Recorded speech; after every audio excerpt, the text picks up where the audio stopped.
Okay, good evening everyone. Today topic is direct memory access, that is DMA. I think you know all devices like IO or other devices are controlled by CPU. Overall controlling is in hand of CPU. Similarly, system bus. System bus means data bus, address bus, control bus, etc. जितने भी buses होते हैं, इस सारे buses का control किसके हाथ में होता है? सीपीयू के हाथ में होता है। सीपीयू के परमिशन पर ही कोई डिवाइस किस तरह से काम करना है वो अपना एक्सेसिंग करेगा। तो सीपीयू यहाँ पे मास्टर है और अदर डिवाइसेस स्लैब है। तो मास्टर के हाथ में की होती है किसको क्या परमिशन देना है और कब किसको क्या यूज करना है। इन केस यदि किसी एक्सक्यूशन को रोकना हो तो बीच में हम एक इंस्ट्रक्शन यूज करते हैं, that is known as interrupt. I think you know interrupt. Interrupt का मीनिंग है, जैसे मान लो कि अभी हम क्लास ले रहे हैं और कोई सीनियर पर्सन आ जाए मेरे क्लास में, लाइक डायरेक्टर और चेयरमैन वगैरह आ जाए, तो मेरा क्लास क्या होता है? इंटरप्ट हो जाता है, यानी हम अपना क्लास रोक देते हैं।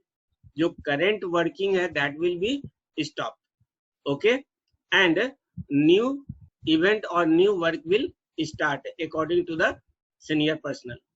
तो जो भी सीनियर पर्सनल है उनके अनुसार नए इवेंट शुरू हो जाती है और उनके जाने के बाद अब मेरी रेस्पॉन्सिबिलिटी है कि हम वहीं से कंटिन्यू करें या उसके आगे से कंटिन्यू करें।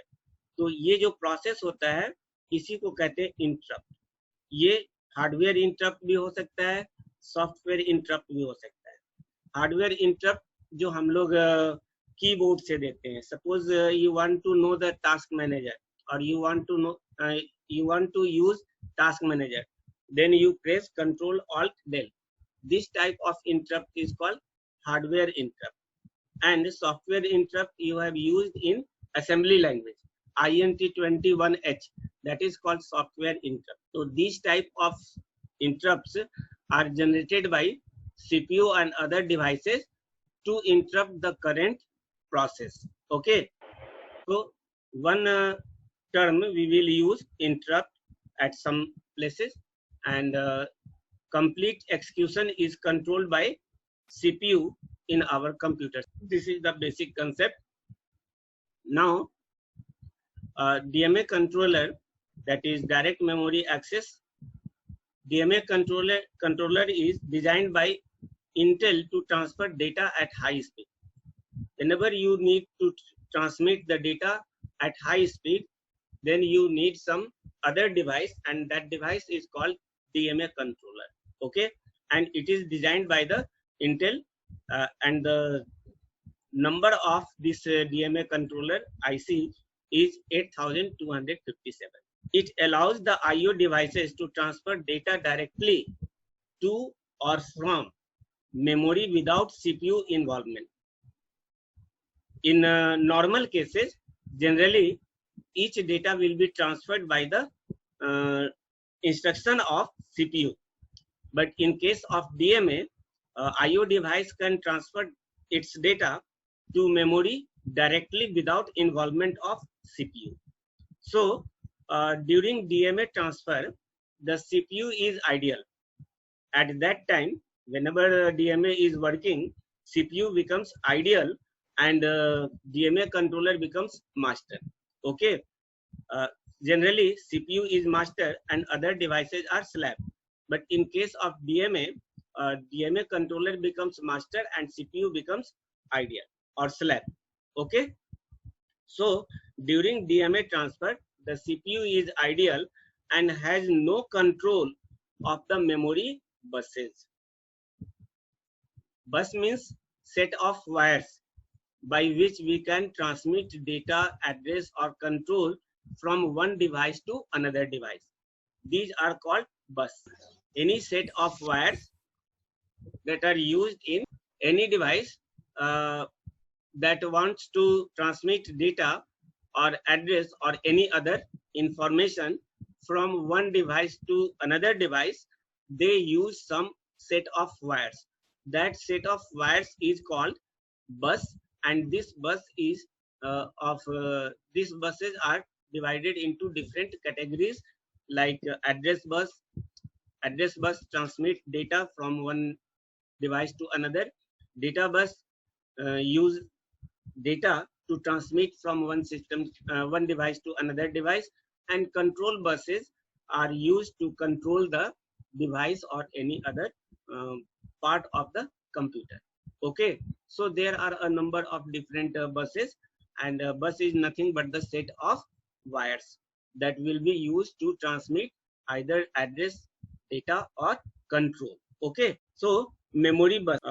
During DMA transfer, the CPU is idle and has no control of the memory buses. A DMA takes over the buses to manage the transfer directly between IO device and memory. And to demonstrate these all things, I have used some figures. They are given here. If you are using a normal process, in that case, IO device will request to CPU to transmit or receive the data from memory. This request will be granted if CPU is not busy. Then after permission, this IO will transmit the data via CPU to memory. So here we need two different cycles. First cycle is at this place. One cycle will be used to get the permission from CPU to transmit the data, and in another cycle we use to transmit the data from IO device to memory via, this is the normal process that computer does. But in case of transmission DMA, transfer through DMA, IO device will directly transmit the data to memory in one cycle. So we save here one cycle of time. That's why it is a fast technique to transmit the data from IO device to memory. Okay, first we will discuss some technical terms like bus request and bus grant. These two different components are used in CPU. This is CPU, bus grant and bus request. Bus request and bus grant. And this bus grant and bus request is connected with our DMA controller. Here is also BR and B. How this work? First, bus request. It is used by DMA controller to request the CPU to abandon control of the buses when it is active.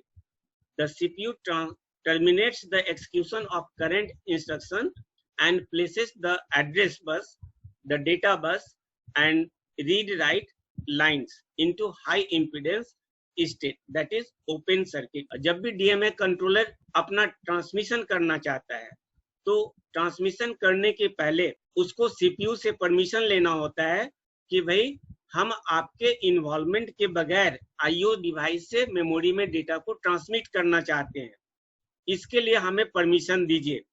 और ये permission के लिए request करता है by using BR, that is bus request. तो DMA controller to request the CPU to abandon control of the buses. ये BR के through CPU को रिक्वेस्ट करता है आप अपना कंट्रोल बस पर से हटा लीजिए। बस आई मीन सिस्टम बस, like address bus, data bus, control bus, etc. So generally abhi I have just explained you that all devices and buses are controlled by CPU, but in case of DMA, CPU release its on control over buses. Okay, and the control is taken by the DMA controller to transmit the data. Okay, so to get the permission, DMA controller will gives one message or bus request to CPU that abandon its on control of the buses when it is active. The CPU terminates the जैसे ही इसको BR का permission मिलेगा, DMA controller का BR request जाएगा, वैसे ही CPU अपना execution रोक देगा। जो भी करंट इंस्ट्रक्शंस का एक्सिक्यूशन कर रहा है वो रोक देगा, और अपना जो कंट्रोल है बस पर से वो हटा ले कि भाई हम अपना कंट्रोल हटाते हैं, अब आप इस रिसोर्स को यूज कीजिए। आप means DMA and places the address bus, the data bus and the read write lines into high impedance. इसका मीनिंग है यहाँ पे हम 3 स्टेट डिवाइस यूज कर रहे हैं। जिस 3 स्टेट डिवाइस के बारे में हम प्रीवियस क्लास में बता रहे थे डेटा ट्रांसफर के समय में, register to register data transfer के केस की एक डिवाइस होता है जिसको हम 3 स्टेट डिवाइस कहते हैं। यदि 3 स्टेट डिवाइस हाई इंपीडेंस में है, हाई इंपीडेंस कहने का मतलब वो उस वक्त ओपन सर्किट के केस में है, और ओपन सर्किट का मतलब हो गया आपका वो सर्किट इनवैलिड, यानी हाई इंपीडेंस में जाने का मतलब हो गया सीपीयू का कंट्रोल बसेस पर से हट गया, और अब इसका कंट्रोल किसके ऊपर चला जाएगा, डीएमए कंट्रोलर के हाथ में। आई बात समझ में, पॉइंट समझ में आया? बस रिक्वेस्ट का क्या मीनिंग है? डीएमए कंट्रोलर अपना रिक्वेस्ट बीआर के थ्रू देगा किसको, सीपीयू को, और ये रिक्वेस्ट करता है आप अपना कंट्रोल बस पर से हटाइए और वो कंट्रोल मेरे को दीजिए, हमें कुछ ट्रांसमिट कर। तो जैसे ही बीआर एक्टिव होगा, तो बीआर एक्टिव कहने का मतलब हाई हो गया, जैसे ही बीआर हाई होगा वैसे ही सीपीयू का ये जो 3 पर था, कौन कौन सा, एड्रेस बस, डेटा बस और रीड राइट लाइंस के ऊपर जो भी कंट्रोल था वो हाई इंपीडेंस में चला गया, यानी ओपन सर्किट कहने का मतलब कि उस पर से सीपीयू का कंट्रोल हट गया, और ये सारा कंट्रोल किसके रिस्पॉन्सिबिलिटी हो गई, डीएमए कंट्रोल। अब डीएमए कंट्रोलर क्या कर, bus grant when BR is active, जब बस रिक्वेस्ट एक्टिव होगा the CPU activates the BG out, ठीक है, BG means bus grant out, to inform the DMA that the buses are the high impedance state. The DMA that originate the BR can now take control of the buses for transmission without processor intervention. When the DMA terminates the transfer, it disable the BR line, the CPU disable the BG and takes control of the buses as well as returns to its normal operation. इसकी meaning हो गई कि हमारे पास CPU है, ये मेरा CPU है, इन दोनों का क्या मीनिंग हुआ वो हम बताना चाह रहे हैं, और इधर मेरा डीएमए कंट्रोलर है जो 8257 का नाम बताए थे, वो मेरा कोई आईसी डीएमए कंट्रोलर है जो मेरे सिस्टम में लगा हुआ है। डीएमए पहले अपना रिक्वेस्ट भेजा कि भाई हमको जो आईओ डिवाइसेज हैं उससे मेमोरी में डेटा ट्रांसमिट करना है विदाउट सीपीयू इन्वॉल्व। तो डीएमए ने अपना रिक्वेस्ट भेजा किसके थ्रू, बीआर के, कि भाई हम रिक्वेस्ट भेजते हैं। तो ये हाई, जैसे इसने जैसे हाई रिक्वेस्ट भेजा ये हाई हो गया, और इसके हाई होने के साथ ही सीपीयू अपना एक्सिक्यूशन रोक देगा और जितने भी कंट्रोल बसेस पे थे वो हटा देगा, और हटाने का मतलब है उस सारे डिवाइसेज और पेरिफेरल्स को किस पर रख देगा, वो हाई इंपीडेंस पे।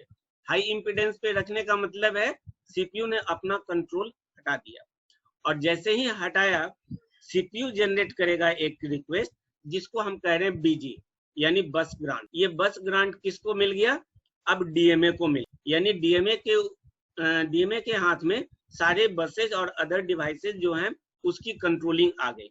अब डीएमए एज ए मास्टर काम कर रहा है, जैसे ही बीजी हाई हो गया अब डीएमए मास्टर हो गया और सीपीयू क्या हो गया, स्लैब। नॉर्मल केसेज में क्या होता है, सीपीयू मेरा मास्टर होता है और अदर जितनी भी डिवाइसेज हैं लाइक डीएमए कंट्रोलर और other devices they are slave. Slave का मतलब है कि आप किसी मास्टर के अंडर में काम कर रहे हैं, जैसा आपका मास्टर इंस्ट्रक्ट करेगा वैसे ही आपको काम करना हो। तो ये मास्टर और स्लेब का कंसेप्ट। लेकिन डीएमए कंट्रोलर जब बीजी हाई हो जाएगा तो उस केस में अब सीपीयू स्लैब हो गया और डीएमए मेरा मास्टर। अब इसके हाथ में पूरी बसेस इसके कंट्रोल में आ। इसमें डीएमए कंट्रोलर क्या करता है, तो हम डीएमए कंट्रोलर के कुछ कंपोनेंट्स और उसका क्या रिक्वायरमेंट है वो यहाँ पर हम बता रहे। ओके, तो फर्स्ट है डीएमए कंट्रोलर।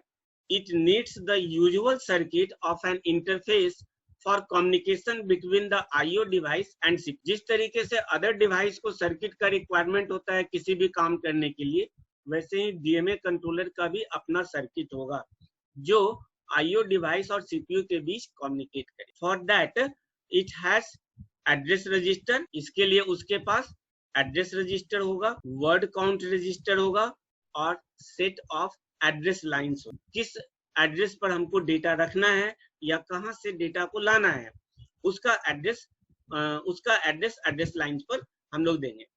इसमें एड्रेस रजिस्टर का काम क्या होता है और एड्रेस लाइन्स का क्या काम होता है। Address register and address lines are used for direct communication with the memory. यहाँ पे दो तरह से हो सकता है, एक वाया डीएमए जाएगा। वैसे यदि आप का डीएमए काम नहीं कर रहा है तो कोई भी ट्रांसमिशन वाया सीपीयू हो रहा है, लेकिन जब मास्टर बन गया मेरा डीएमए तो आप दो तरह से काम कर सकते हो। एक है आईओ डिवाइस से डायरेक्टली डेटा को ट्रांसमिट कर सकते हो मेमोरी को या रिसीव कर सकते हो, या दूसरा तरीका है भाया डीएमए इंस्ट्रक्शन। डीएमए को रिक्वेस्ट कीजिए, वो आपको ग्रांट करेगा और वहां से आपका डेटा डायरेक्ट ट्रांसमिट हो जाएगा। तो यहाँ पर डायरेक्ट यदि ट्रांसमिशन करना चाहते हैं without any involvement of DMA controller तो एड्रेस रजिस्टर और एड्रेस लाइंस को यूज करेंगे for direct communication with the memory. और इसमें वर्ड काउंट रजिस्टर का काम क्या होता है। Word count register is used to store the number of words that must be transferred.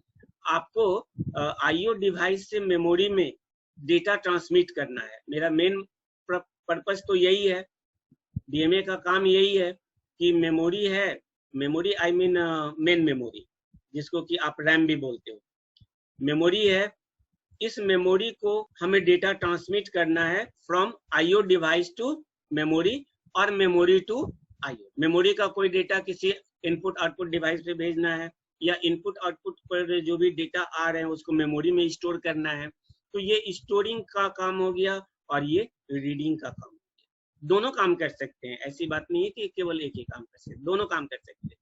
तो ये यदि डायरेक्टली कर रहे हो तो इसमें ये तीन डिफरेंट कंपोनेंट्स की जरूरत होगी, जिसमें एड्रेस रजिस्टर और एड्रेस लाइन के बारे में तो बता दिया। अब केवल रह गया आपका वर्ड काउंट रजिस्टर क्या होता है। तो वर्ड काउंट रजिस्टर का मतलब है डीएमए कब तक कंट्रोल आईओ डिवाइस को देगा, इसकी जानकारी के लिए वो एक वर्ड काउंट नाम का रजिस्टर रखता है जिसमें कितने वर्ड ट्रांसमिट कर उसकी संख्या n वर्ड है। तो जैसे ही एक वर्ड इसका ट्रांसमिट होगा इसकी वैल्यू n-1 हो जाएगी। वर्ड काउंट ऑलवेज डिक्रीज करेगा और ये कब तक डिक्रीज करेगा, जब तक कि 0 नहीं हो जाता है। तो जैसे ही 0 होगा ये इंस्ट्रक्शन, वर्ड काउंट का इंस्ट्रक्शन डीएमए भी रीड करता है और सीपीयू भी रीड करता है। जैसे ही वर्ड काउंट का वैल्यू 0 होगा सीपीयू सारा कंट्रोल अपने हाथ में ले लेगा और बीजी वगैरह और ये जो ग्रांट बीआर वगैरह यूज किए थे उसको इनएक्टिव कर देगा। तो ये वर्ड काउंट रजिस्टर काफी काम का चीज है। इसमें टोटल कितने वर्ड ट्रांसमिट करने हैं फ्रॉम आईओ टू मेमोरी और मेमोरी टू आईओ, ये इंफॉर्मेशन स्टोर करते हैं और उसके वैल्यूज धीरे धीरे जैसे जैसे एक एक वर्ड ट्रांसमिट होगा वैसे वैसे उसकी वैल्यू एक एक करके डिक्रीज होगी। और ये कब तक डिक्रीज होगी, जब 0 होने के बाद फिर कंट्रोलिंग का जो स्टेटस है वो चेंज करे। ओके, तो ये हो गए डायरेक्ट कम्युनिकेशन के लिए। अदर कम्युनिकेशन के लिए डीएमए कंट्रोलर के पास 3 रजिस्टर्स होते हैं, जिसमें एक होता है address. It contains an address to specify the desired location of memory. आप आईओ डिवाइस से मेमोरी के किस लोकेशन पर डेटा को रखना चाहते हैं वो लोकेशन हमारे इस एड्रेस रजिस्टर में। Okay, the address bits go through bus buffers. यहाँ पे बहुत सारे लाइंस होंगे, बस बफर जिसको कहते हैं, और उस बस बफर के थ्रू हम लोग यहाँ पर सारे एड्रेस जो एड्रेस दिए गए हैं उस एड्रेस को हम यहाँ पे स्टोर करेंगे। और जब ये एड्रेस हमारे इस एड्रेस बस पे आ गए तो अब डेटा का ट्रांसमिशन कर सकते हैं through bus buffers into the address bus. The address register is incremented after each word that is transferred to memory. मान लो मेरे पास 10 वर्ड ट्रांसमिट करने हैं और फर्स्ट वर्ड का एड्रेस हमारा 100 है, तो जैसे ही हमारा एक वर्ड ट्रांसमिट होगा ये 100 से 101 हो जाएगा। The address will be increase by 1 and the word counter will decrease by 1 और इसकी वैल्यू 9 हो जाएगी। फिर 102 होगा तो ये 108 ये 8 पे चला जाएगा। इस तरीके से प्रोसेस। तो वर्ड काउंट रजिस्टर भी हमारे पास है और अभी जस्ट बताया वर्ड काउंट रजिस्टर डायरेक्ट में भी यूज करते हैं और एनी अदर ट्रांसमिशन में भी यूज करते हैं। तो यहाँ पर वर्ड काउंट रजिस्टर भी मेरे डीएमए में है। It holds the number of words to be transferred. It is decremented by 1 after each word transfer and internally tested for 0। 0 means जब तक आपका इसकी वैल्यू 0 नहीं होता है तब तक ये काम करता रहेगा। असेंबली लैंग्वेज में भी आपको बताए थे CX नाम का रजिस्टर होता है जिसको काउंट पर्पस के लिए यूज करते हैं और अल्फाबेट के प्रिंटिंग में आपको बताए थे कि इनिशियली 26 रखते हैं और हर लूप के बाद हर आइटरेशन के बाद इसकी वैल्यू 1 घटती है और ऑटोमेटिकली चेक होता है कि इसका वैल्यू 0 पहुंचा कि नहीं। जब तक ग्रेटर है तब तक लूप चलता रहेगा और जैसे ही ये 0 हो जाएगा आपका लूप टर्मिनेट कर जाएगा। वैसा ही प्रोसेस यहाँ पर भी होता है और यही चीज लिखा हुआ है वर्ड काउंट। और लास्ट में है control register. It is used to specify the mode of transfer. आप ट्रांसफर कैसे कर रहे हो, डायरेक्ट कर रहे हो या इनडायरेक्ट कर रहे हो या कोई और पर्पस है, उसका क्या रीजन है, वो सब चीज हम लोग इसमें रखते हैं कंट्रोल रजिस्टर में। तो जो डीएमए हमारा बना है उस डीएमए में अब आप ही बताइए क्या क्या होना चाहिए। डीएमए में एक आपका होगा ऊपर BR बताए थे और दूसरा आपको बस ग्रांट बताए थे और तीसरा कंपोनेंट हो जाएगा रीड का इंफॉर्मेशन RD। फिर हो जाएगा राइट का इंफॉर्मेशन रीड राइट, ये CPU में भी होगा और CPU कह रहे हैं मेमोरी में भी होगा और इस डीएमए में भी होगा। प्लस इसके साथ डीएमए में और क्या क्या आ जाएंगे, एड्रेस रजिस्टर आ जाएगा। एड्रेस रजिस्टर का एक लोकेशन होगा, फिर वर्ड काउंट का होगा और फिर यहाँ पे कंट्रोल रजिस्टर का होगा। तो ये सब डिफरेंट कंपोनेंट हमारे डीएमए में लगे हुए होंगे। इसके साथ और भी अदर कुछ कंपोनेंट्स हैं जो ऊपर फिगर में ये देख रहे हैं। जो इंटरप्ट की बात बोले थे कि जैसे ही डीएमए को लगता है कि हमें डेटा ट्रांसमिट करना है तो वो क्या काम करता है, पहले अपना एक इंटरप्ट भेजेगा सीपीयू को, जो करंट एक्सक्यूशन है वो रुक जाएगा। और उस केस में बीआर रिक्वेस्ट यहाँ से गया, देखो यहाँ से लिखा हुआ है बीआर जा रहा है किसको, सीपीयू को। ये जैसे यहाँ से इंटरप्ट के बाद रिक्वेस्ट भेजा, ये चला गया किसके पास, सीपीयू के पास, कनेक्टेड है। अब सीपीयू जैसे इसका देखा हाई वैल्यू, वैसे ही सीपीयू ने क्या किया, अपना सारा काम रोका और डेटा बस और एड्रेस बस जो यहाँ पे दिख रहे हैं, डेटा बस एड्रेस बस सब लिखा हुआ है, एड्रेस डेटा। तो यहाँ दो तरह से इंटरफेस है। जब डीएमए काम करेगा तो डेटा और सारा चीज इधर से इंफॉर्मेशन जाएगा डीएमए के थ्रू, और जब सीपीयू काम करेगा तो डीएमए वहां स्लैब है, डीएमए चुपचाप बैठा हुआ रहेगा, सीपीयू से एड्रेस और डेटा बस आएगा। आधी बात समझ में? यही बात अभी तुमको बता रहे थे कि जब फिगर दिखाएंगे तब तुमको समझ में आएगा। तो ये फिगर तुम्हारा मॉरिस मैनो की किताब से लिया है मैंने, वहां पर भी दिया हुआ है, पेज नंबर 419 सेकेंड एडिशन है शायद, उसमें ये फिगर दिया हुआ है। तो यहाँ पर बस रिक्वेस्ट हमने भेजा और ये सीपीयू के पास गया, बीआर मेरा हाई है, इसके एक अगेंस्ट सीपीयू ने अपना काम एक्सक्यूशन को रोका और बस कंट्रोल किसको भेज दिया, डीएमए के हाथ में हाई वैल्यू इन बीजी। तो बीजी को हाई कर दिया और ये दोनों से कनेक्टेड है।